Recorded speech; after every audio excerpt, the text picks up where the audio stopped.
अस्सलाम वालेकुम class. This is physics class chapter number 18 atomic and nuclear physics and I am your physics teacher Miss Rada Khan. कल हमने discuss किया था nuclear fission reaction. Fission का मतलब होता है टूटना.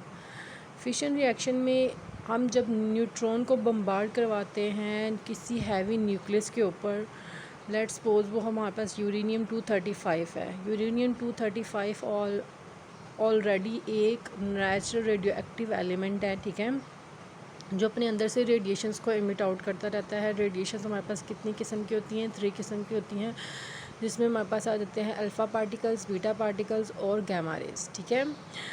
तो हम जब न्यूट्रॉन को बम्बार्ड करवाते हैं न्यूक्लियस के ऊपर यूरेनियम 235 पे, तो क्या होता है, वो डिसइंटीग्रेट हो जाता है 2 स्मॉलर न्यूक्लियाई में और 3 न्यूट्रॉन्स उसमें से निकलते हैं और साथ में एनर्जी की एमिशन होती है, ठीक है.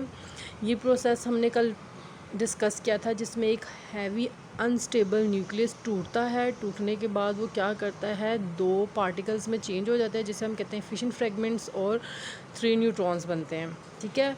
आज हमने पढ़ना है न्यूक्लियर फिजन, ठीक है. ये उसका ऑपोजिट है. फिजन का मतलब होता है जुड़ना, फ्यूज़ मतलब जुड़ जाना. तो क्या होगा न्यूक्लियर फिजन रिएक्शन में, क्या होगा, 2 स्मॉलर न्यूक्लियाई मिलेंगे और एक हैवी न्यूक्लियस बनाएंगे, ठीक है, हैवी एटम बनाएंगे. इसकी डेफिनेशन सबसे पहले आ जाती है, when 2 light nuclei combine to form a heavy nuclear the process is called nuclear fusion, ठीक है. जब हमारे पास 2 लाइट न्यूक्लियाई हैं, उनको हम जब कंबाइन करेंगे, कंबाइन करने से जो हैवी न्यूक्लियस बनेगा, उस प्रोसीजर को हम कहते हैं न्यूक्लियर फ्यूजन. इसकी एक्सप्लेनेशन आ जाती है, the mass of the final nucleus is always less than the mass of the original nuclei. मतलब जो 2 न्यूक्लियाई आपस में कंबाइन करें, उनका मास हमेशा ज़्यादा होगा जो हमारे पास बाद पे हैवी न्यूक्लियस बन रहा होगा, क्योंकि according to Einstein's mass energy equation, जो मास है वो कन्वर्ट हो जाता है in the form of energy. इसीलिए जो फाइनल होता है वो हमेशा ओरिजिनल से कम होता है, ठीक है. According to mass energy relation, this loss of mass converts into energy. आपने पढ़ा हुआ E=mc².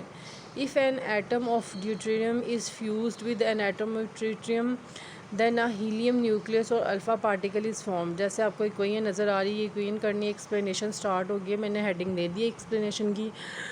H12 वो कंबाइन कर रहा है ट्रिटियम के साथ, तो हमारे पास हीलियम न्यूक्लियस बन रहा है, प्लस न्यूट्रॉन निकल रहा है और साथ में energy.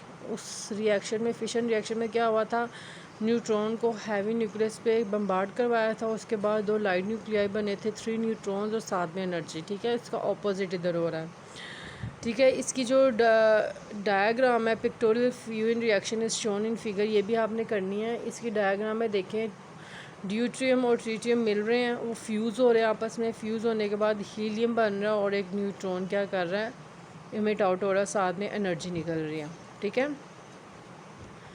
Energy coming from the sun and star is supposed to be the result of fusion of hydrogen nuclei into helium nucleuses with release of energy. तो सन पे जो रिएक्शंस हो रहे होते हैं, जिसमें हमारे पास जो हाइड्रोजन न्यूक्लियाई हैं वो चेंज हो रहे होते हैं हीलियम न्यूक्लियस में, और साथ में एनर्जी जो उसमें से इमिट आउट हो रही होती है, ये हमारे पास जो सन से एनर्जी आ रही होती है वो इस वजह से आ रही होती है, जो हाइड्रोजन जो होते हैं वो आपस में फ्यूज़ होते हैं. फ्यूज़ होने से हीलियम न्यूक्लियस बनता है, और हीलियम न्यूक्लियस बनने के साथ साथ एनर्जी जो इमिट आउट होती है, ठीक है.